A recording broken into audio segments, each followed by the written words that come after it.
BJP ಶಾಸಕ ಹರೀಶ್ ಪೂಂಜಾ ಅವರ ಮಾತನ್ನ ಕೇಳಿ. ಕುರಾನ್ನ ಅಧ್ಯಾಯ 9ರಲ್ಲಿ ಹೇಳುತ್ತದೆ, ವಿಗ್ರಹ ಆರಾಧಕರನ್ನು ನೀವು ಕಂಡಲ್ಲೆಡೆ ಕೊಲ್ಲಿರಿ ಅಂತ ಹೇಳ್ತದೆ. ಅಂದ್ರೆ ಕುರಾನ್ ಅನ್ನು ಇವರು ನಿಷೇಧ ಮಾಡ್ತಾರಾ?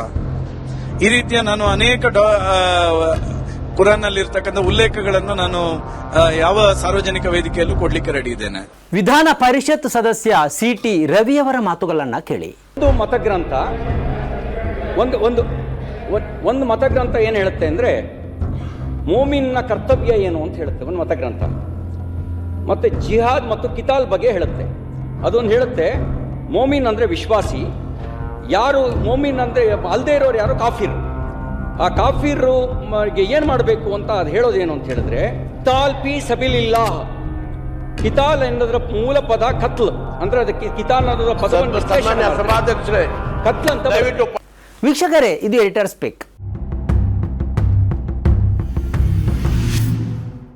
ಹರೀಶ್ ಪೂಂಜಾ ಮತ್ತು ಸಿಟಿ ರವಿ ಅವರಿಗೆ ಕ್ಲಾರಿಫಿಕೇಶನ್ ಅಗತ್ಯ ಇದೆಯೋ ಗೊತ್ತಿಲ್ಲ.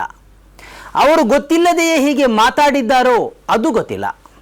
ಆದರೆ ಇವರ ಮಾತುಗಳನ್ನು ಆಲಿಸಿದ ಅಸಂಖ್ಯ ಮಂದಿಗೆ ಕ್ಲಾರಿಫಿಕೇಶನ್ನ ಅಗತ್ಯ ಇರಬಹುದು. ಪವಿತ್ರ ಕುರಾನ್ನಲ್ಲಿ ಇಂಥದ್ದೊಂದು ವಚನ ಇದೆಯಾ ಅಂತಲೂ ಅನ್ನಿಸಿರಬಹುದು. ಇದೆ.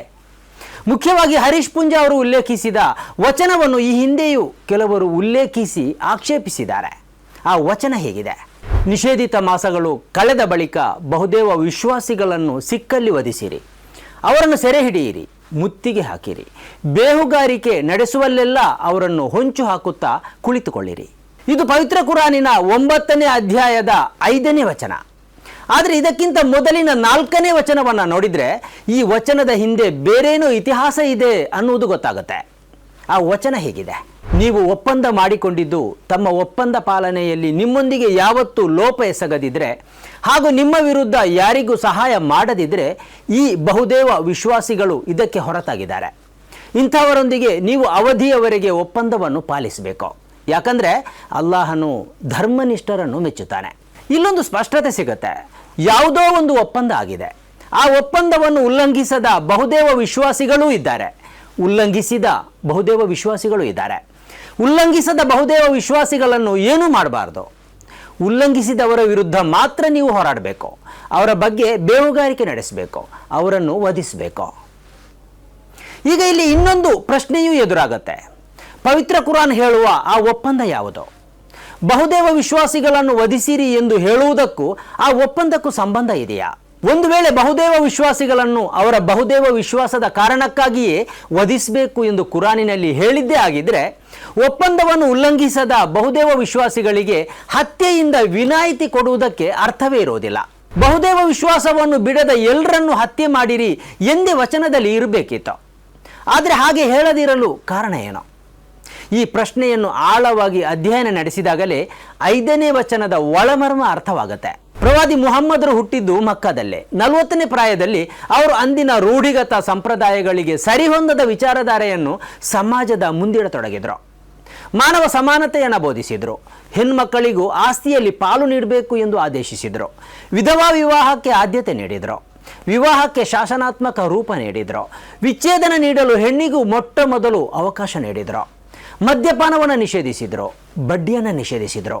ಹೆತ್ತವರ ಕೋಪಕ್ಕೆ ತುತ್ತಾಗುವ ಮಕ್ಕಳು ಸ್ವರ್ಗ ಪ್ರವೇಶಿಸುವುದಿಲ್ಲ ಎಂದು ಹೇಳಿದರು. ಕಾಬಾಕ್ಕೆ ಬೆತ್ತಲೆ ಸುತ್ತು ಬರುತ್ತಿದ್ದ ಭಕ್ತರನ್ನು ಪ್ರಶ್ನಿಸಿದರು ಮತ್ತು ಬಟ್ಟೆ ಧರಿಸುವಂತೆ ಆಗ್ರಹಿಸಿದರು. ಹೀಗೆ ಅಂದಿನ ಸಂಪ್ರದಾಯಕ್ಕೆ ಹೊಂದಿಕೊಳ್ಳದ ಇವರ ಮಾತುಗಳಿಗೆ ಮಕ್ಕಾದ ಶ್ರೀಮಂತರು ಮತ್ತು ಉನ್ನತ ಬುಡಕಟ್ಟಿನ ಮುಖಂಡರು ವಿರೋಧ ವ್ಯಕ್ತಪಡಿಸತೊಡಗಿದರು. ಬರಬರುತ್ತಾ ವಿರೋಧ ಹಿಂಸೆಗೆ ತಿರುಗಿತು. ಕಲ್ಲೆಸೆದರು. 3 ವರ್ಷಗಳ ಕಾಲ ಪ್ರವಾದಿ ಮುಹಮ್ಮದರಿಗೆ ಸಾಮಾಜಿಕ ಬಹಿಷ್ಕಾರ ಹಾಕಿದರು. ಅನ್ಯಾಯಿಗಳಿಗೆ ಹಿಂಸೆ ನೀಡಿ ಹತ್ಯೆ ಮಾಡಿದರು. ಹೀಗೆ 13 ವರ್ಷಗಳ ಕಾಲ ಮಕ್ಕಾದಲ್ಲಿದ್ದು ಹಿಂಸೆಯನ್ನು ಅನುಭವಿಸಿದ ಪ್ರವಾದಿಯವರು ಮದೀನಾಕ್ಕೆ ವಲಸೆ ಹೋಗಬೇಕಾಯಿತು. ಆದರೆ ಇವರು ಅಲ್ಲಿಯೂ ನೆಮ್ಮದಿಯಾಗಿರಲು ಬಿಡಲಿಲ್ಲ. ಮದೀನಾದ ಮೇಲೆ 3 ಬಾರಿ ಬೃಹತ್ ಸೈನ್ಯದೊಂದಿಗೆ ದಂಡೆತ್ತಿ ಹೋದರು. ಇದಾದ ಬಳಿಕ ಪ್ರವಾದಿ ತನ್ನ 1400 ಅನುಯಾಯಿಗಳೊಂದಿಗೆ ಕಾಬಾ ಸಂದರ್ಶನಕ್ಕೆಂದು ಮದೀನಾದಿಂದ ಮಕ್ಕಾಕ್ಕೆ ಹೊರಟರು. ಆದರೆ ಅದಕ್ಕೂ ಮಕ್ಕಾದ ಮಂದಿ ಬಿಡಲಿಲ್ಲ. ಹುದೈಬಿಯಾ ಎಂಬಲ್ಲಿ ಪ್ರವಾದಿ ಮತ್ತು ಮಕ್ಕಾದ ಬುಡಕಟ್ಟು ಮುಖಂಡರ ನಡುವೆ ಒಪ್ಪಂದ ಆಯಿತು. ಈ ವರ್ಷ ನೀವು ಮಕ್ಕಾಕ್ಕೆ ಬರಬಾರ್ದು. ಮುಂದಿನ 10 ವರ್ಷಗಳ ಕಾಲ ನಮ್ಮ ನಡುವೆ ಯುದ್ಧ ನಿಷೇಧ ನೀತಿ ಜಾರಿಯಲ್ಲಿರುತ್ತೆ. ಒಪ್ಪಂದಕ್ಕೆ ಸಹಿ ಹಾಕಿದ ಎರಡೂ ಗುಂಪುಗಳು ಒಪ್ಪಂದವನ್ನು ಯಾವುದೇ ಕಾರಣಕ್ಕೂ ಉಲ್ಲಂಘಿಸಬಾರದು ಎಂಬುದು ಒಪ್ಪಂದದ ಪ್ರಮುಖ ಅಂಶವಾಗಿತ್ತು. ಆದರೆ ಈ ಒಪ್ಪಂದಕ್ಕೆ 3 ವರ್ಷಗಳು ತುಂಬಿದ ಬಳಿಕ ಪ್ರವಾದಿಯ ಪ್ರಬಲ ವಿರೋಧಿಯಾಗಿದ್ದ ಮಕ್ಕಾದ ಕುರೇಶ್ ಬುಡಕಟ್ಟು ಮತ್ತು ಬನು ಬಕ್ರ್ ಎಂಬ ಬುಡಕಟ್ಟು ಜೊತೆ ಸೇರಿ ಬನು ಕುಜಾ ಎಂಬ ಬುಡಕಟ್ಟಿನ ಮೇಲೆ ಯುದ್ಧ ಸಾರಿತು. ಈ 3 ಗುಂಪುಗಳು ಹುದೈಬಿಯಾ ಎಂಬಲ್ಲಿ ನಡೆದ ಒಪ್ಪಂದಕ್ಕೆ ಸಹಿ ಹಾಕಿದ ಬುಡಕಟ್ಟುಗಳಾಗಿದ್ದವು. ಬನು ಕುಜಾ ಎಂಬ ಬುಡಕಟ್ಟು ಪ್ರವಾದಿಯ ಜೊತೆ ಮೈತ್ರಿ ಭಾವದಿಂದ ಇದ್ದುದೇ ಅದರ ವಿರುದ್ಧ ಉಳಿದೆರಡು ಬುಡಕಟ್ಟುಗಳು ಯುದ್ಧ ಸಾರುವುದಕ್ಕೆ ಕಾರಣವಾಗಿತ್ತು. ಒಪ್ಪಂದವನ್ನು ಉಲ್ಲಂಘಿಸುವುದೆಂದರೆ ಅಂದಿನ ಕಾಲದಲ್ಲಿ ಯುದ್ಧ ಘೋಷಣೆ ಎಂದೇ ಅರ್ಥ. 5ನೇ ವಚನದಲ್ಲಿ ಹೇಳಿರುವುದು ಹೀಗೆ ಒಪ್ಪಂದವನ್ನು ಉಲ್ಲಂಘಿಸಿದ ಬಹುದೇವಾರಾಧಕ ಬುಡಕಟ್ಟಿನ ಬಗ್ಗೆ. ಅವರ ಜೊತೆ ಯುದ್ಧ ಮಾಡುವಾಗ ಕರುಣೆ ತೋರಬೇಕಿಲ್ಲ. ಅವರು ನಿಮ್ಮ ವೈರಿಗಳು, ಶತ್ರುಗಳನ್ನು ವಧಿಸುವುದು ತಪ್ಪಲ್ಲ ಎಂದು 5ನೇ ವಚನದಲ್ಲಿ ಹೇಳಲಾಗಿದೆ. ಆದರೆ ಅದಕ್ಕಿಂತ ಮೊದಲಿನ 4ನೇ ವಚನದಲ್ಲಿ ಈ ಒಪ್ಪಂದವನ್ನು ಉಲ್ಲಂಘಿಸದ ಬಹುದೇವಾರಾಧಕರನ್ನು ಏನೂ ಮಾಡಬಾರದು ಎಂದು ಹೇಳಲಾಗಿದೆ. ಹೀಗೆ ಶತ್ರುಗಳ ವಿರುದ್ಧ ಕಟು ಆಜ್ಞೆ ನೀಡುವುದಕ್ಕೆ ಒಂದು ಕಾರಣವೂ ಇದೆ. ಶತ್ರುಗಳೆಂದರೆ ಬೇರೆ ಯಾರೂ ಆಗಿರಲಿಲ್ಲ. ಪ್ರವಾದಿಯ ಅನುಯಾಯಿಗಳ ಕುಟುಂಬ ಸದಸ್ಯರೇ ಶತ್ರುಪಾಳಯದಲ್ಲಿದ್ದರು. ಎರಡೂ ಕಡೆ ರಕ್ತ ಸಂಬಂಧಿಗಳು ಮತ್ತು ಕುಟುಂಬ ಸಂಬಂಧಿಕರು ಇದ್ದರು. ಇದನ್ನು ಇನ್ನಷ್ಟು ಅರ್ಥ ಮಾಡಿಕೊಳ್ಳುವುದಕ್ಕೆ ಮಹಾಭಾರತವನ್ನು ಸ್ಮರಿಸಿಕೊಳ್ಳಬಹುದು. ಅಲ್ಲೂ ಕೌರವರು ಮತ್ತು ಪಾಂಡವರು ಎಂದರೆ ದಾಯಾದಿಗಳೇ ಹೊರತು ಅಪರಿಚಿತರೂ ಆಗಿರಲಿಲ್ಲ. ನಿಜ ಏನಂದರೆ ಧಾರ್ಮಿಕ ಗ್ರಂಥಗಳನ್ನು ಕತೆ, ಕಾದಂಬರಿ ಪುಸ್ತಕ ಓದಿದಂತೆ ಓದೋದಲ್ಲ. ಇವುಗಳ ಪ್ರತಿ ವಚನಕ್ಕೂ ಹಿನ್ನೆಲೆ ಇರುತ್ತೆ. ಸಾವಿರಾರು ವರ್ಷಗಳ ಹಿಂದಿನ ಇತಿಹಾಸದ ಸನ್ನಿವೇಶಗಳಿರುತ್ತೆ. ಆದರೆ ಅವು ಯಾವುದನ್ನು ಹೇಳದೆ ಕುರಾನಿನ ಯಾವುದೋ ಒಂದು ವಚನವನ್ನು ಅದರ ಸಂದರ್ಭ ಸನ್ನಿವೇಶದಿಂದ ತುಂಡರಿಸಿ ಉಲ್ಲೇಖಿಸುವುದೆಂದರೆ ಅದು ಆ ವಚನಕ್ಕೆ ಮಾಡುವ ಅವಮಾನವೇ ಹೊರತು ಬೇರೇನಲ್ಲ. ಧರ್ಮಗ್ರಂಥ ಬಿಡಿ ಯಾವುದೇ ಲೇಖನದ ಮಧ್ಯದಿಂದ 2 ವಾಕ್ಯಗಳನ್ನು ಎತ್ತಿಕೊಂಡು ಕೂಡ ಸಮಾಜದಲ್ಲಿ ಗೊಂದಲ ಸೃಷ್ಟಿಸಬಹುದು. ಆ ಲೇಖನ ಬರೆದ ವ್ಯಕ್ತಿಯನ್ನು ಕಟಕಟೆಯಲ್ಲಿ ನಿಲ್ಲಿಸಬಹುದು. ಹೀಗಿರುವಾಗ 1400 ವರ್ಷಗಳ ಹಿಂದಿನ ಪವಿತ್ರ ಕುರಾನಿನ ಯಾವುದೋ ಒಂದು ವಚನವನ್ನು ಅದರ ಹಿನ್ನೆಲೆ ಮುನ್ನೆಲೆ ಹೇಳದೆ ಉಲ್ಲೇಖಿಸಿ ವಿವಾದಾಸ್ಪದ ಮಾಡುವುದು ಕಷ್ಟ ಅಲ್ಲ.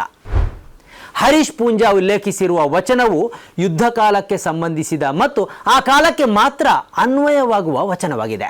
ಯಾರು ಮೋಮಿನ್ ಅಂದ್ರೆ ಅಲ್ದೇ ಇರೋರು ಯಾರು ಕಾಫಿರ್. ಆ ಕಾಫಿರ್ ಏನ್ ಮಾಡಬೇಕು ಅಂತ ಅದು ಹೇಳೋದೇನು ಅಂತ ಹೇಳಿದ್ರೆ, ಅಂದ ಹಾಗೆ ಕಾಫಿರ್ ಅಂದ್ರೆ ಬೈಗುಳ ಅಲ್ಲ, ಅವಮಾನಿಸುವ ಪದವೂ ಅಲ್ಲ, ಬಹುದೇವಾರಾಧಕರನ್ನು ಗುರುತಿಸುವ ಪದವೂ ಅಲ್ಲ. ಕುರಾನಿನಲ್ಲಿ ರೈತನಿಗೆ ಕಾಫಿರ್ ಎಂದು ಹೇಳಲಾಗಿದೆ. ಆ ರೈತ ಹಿಂದೂ ಆಗಿರಬಹುದು, ಮುಸ್ಲಿಮೂ ಆಗಿರಬಹುದು. ಇಲ್ಲಿ ಕಾಫಿರ್ ಅಂದರೆ ಬಿತ್ತನೆ ಬೀಜವನ್ನು ಗದ್ದೆಯಲ್ಲಿ ಅಡಗಿಸುವವ ಎಂದು ಅರ್ಥ. ಕಿತಾಲ್ ಅಂದರೆ ಯುದ್ಧ ಎಂದು ಅರ್ಥ. ಯುದ್ಧ ಯಾವಾಗಲೂ ಅಧಿಕಾರದ ಗುರಿಯೊಂದಿಗೆ ನಡೆಯುತ್ತದೆ. ಅದಕ್ಕಾಗಿ ನಿಷೇಧಾತ್ಮಕ ನಿಲುವನ್ನು ತೆಗೆದುಕೊಳ್ಳುವುದು ಮತ್ತು ರಾಜಕೀಯ ಗುರಿ ಸಾಧನೆಗಾಗಿ ಹೀಗೆ ಯುದ್ಧದಲ್ಲಿ ನಿಮಗೆ ಮುಖಾಮುಖಿಯಾದಾಗ ಅಂಥ ನಿಷೇಧಿಗಳ ಬಗ್ಗೆ ಕರುಣೆ ತೋರಬೇಡಿ ಎಂದು ಪವಿತ್ರ ಕುರಾನ್ನಲ್ಲಿ ಹೇಳಲಾಗಿದೆ. ಅದರ ಹೊರತು ಕಾಫಿರ್ ಅಂದರೆ ಬಹುದೇವಾರಾಧಕರು ಎಂದು ಅರ್ಥ ಅಲ್ಲವೇ ಅಲ್ಲ. ಅವರನ್ನು ಹತ್ಯೆ ಮಾಡಬೇಕು ಎಂದೂ ಅಲ್ಲ. ಒಂದು ವೇಳೆ ಬಹುದೇವಾರಾಧಕರನ್ನು ಅವರ ವಿಶ್ವಾಸದ ಕಾರಣಕ್ಕಾಗಿ ಕಾಫಿರ್ಗಳು ಎಂದು ಹೇಳಿ ಹತ್ಯೆ ಮಾಡಬೇಕು ಎಂದು ಕುರಾನ್ ಹೇಳಿದ್ದೇ ಆಗಿದ್ರೆ ಗಲ್ಫ್ ರಾಷ್ಟ್ರಗಳಲ್ಲಿ ಒಬ್ಬನೇ ಒಬ್ಬ ಹಿಂದೂ ಕೂಡ ಕೆಲಸ ಗಿಟ್ಟಿಸಿಕೊಳ್ಳಲು ಸಾಧ್ಯವೇ ಇರಲಿಲ್ಲ. ಸೌದಿ ಅರೇಬಿಯಾದಿಂದ ಹಿಡಿದು UAE, ಕತಾರ್, ಕುವೈಟ್, ಬಹರೈನ್ ಇತ್ಯಾದಿ ಎಲ್ಲ ಅರಬ್ ರಾಷ್ಟ್ರಗಳ ಸಂವಿಧಾನ ಪವಿತ್ರ ಕುರಾನ್. ಆದರೆ ಲಕ್ಷ ಸಂಖ್ಯೆಯಲ್ಲಿ ಈ ಎಲ್ಲ ರಾಷ್ಟ್ರಗಳಲ್ಲಿ ಹಿಂದೂಗಳು ಕೆಲಸ ಮಾಡ್ತಾ ಇದ್ದಾರೆ. ಅವರ ವಿಶ್ವಾಸದ ಕಾರಣಕ್ಕಾಗಿ ಅಲ್ಲಿ ಯಾವುದೇ ತಾರತಮ್ಯ ನಡೀತಾನೂ ಇಲ್ಲ. ಇದರಿಂದಲೇ ಪವಿತ್ರ ಕುರ್ಆನ್ನ ಕಾಫಿರ್ ಎಂಬ ಪದದ ಅರ್ಥ ಮತ್ತು ಕೊಲ್ಲಿರಿ ಎಂಬ ವಚನದ ಹಿನ್ನೆಲೆ ಏನು ಎಂದು ಅರ್ಥವಾಗಬಹುದು. ಆದ್ದರಿಂದ ರಾಜಕೀಯ ನಾಯಕರ ಮತ್ತು ಧರ್ಮದ್ವೇಷಿಗಳ ಅಪಪ್ರಚಾರವನ್ನು ನಂಬದೆ ಪವಿತ್ರ ಕುರ್ಆನಿನ ವಚನಗಳನ್ನು ಅದರ ಹಿನ್ನೆಲೆಯ ಆಧಾರದಲ್ಲಿ ಅರ್ಥ ಮಾಡಿಕೊಳ್ಬೇಕು ಅಂತ ವಿನಂತಿಸ್ತೇನೆ. Thank you. ಸ್ನೇಹಿತರೆ, ನಿಮ್ಮ ಅದ್ಭುತ ಬೆಂಬಲದಿಂದ ಸನ್ಮಾರ್ಗ ನ್ಯೂಸ್ ಚಾನೆಲ್ ಈಗ 2 ಲಕ್ಷ ಸಬ್ಸ್ಕ್ರೈಬರ್ಗಳನ್ನು ದಾಟಿದೆ. ಇದು ನಮ್ಮ ಯಶಸ್ಸಲ್ಲ, ಇದು ನಿಮ್ಮ ಯಶಸ್ಸು. ನಮ್ಮ ಮುಂದಿನ ಗುರಿ 4 ಲಕ್ಷ. ಇದು ಕಷ್ಟವಲ್ಲ. ನೀವು ಮಾಡಬೇಕಾದದ್ದು ಸಿಂಪಲ್. ನೀವು ಸನ್ಮಾರ್ಗ ನ್ಯೂಸ್ ಚಾನೆಲ್ ವಿಡಿಯೋವನ್ನ ನಿಮ್ಮ ಸ್ನೇಹಿತರಿಗೆ, ಕುಟುಂಬದವರೊಂದಿಗೆ ಹಂಚಿಕೊಳ್ಳಿ ಮತ್ತು ಅವರಲ್ಲೂ ಸಬ್ಸ್ಕ್ರೈಬ್ ಮಾಡಲು ಹೇಳಿ. ನೀವು ಶಕ್ತಿಯನ್ನು ಕೊಡಿ, ನಾವು ನಿಖರ ಸುದ್ದಿ ಕೊಡ್ತೇವೆ. ಧನ್ಯವಾದಗಳು.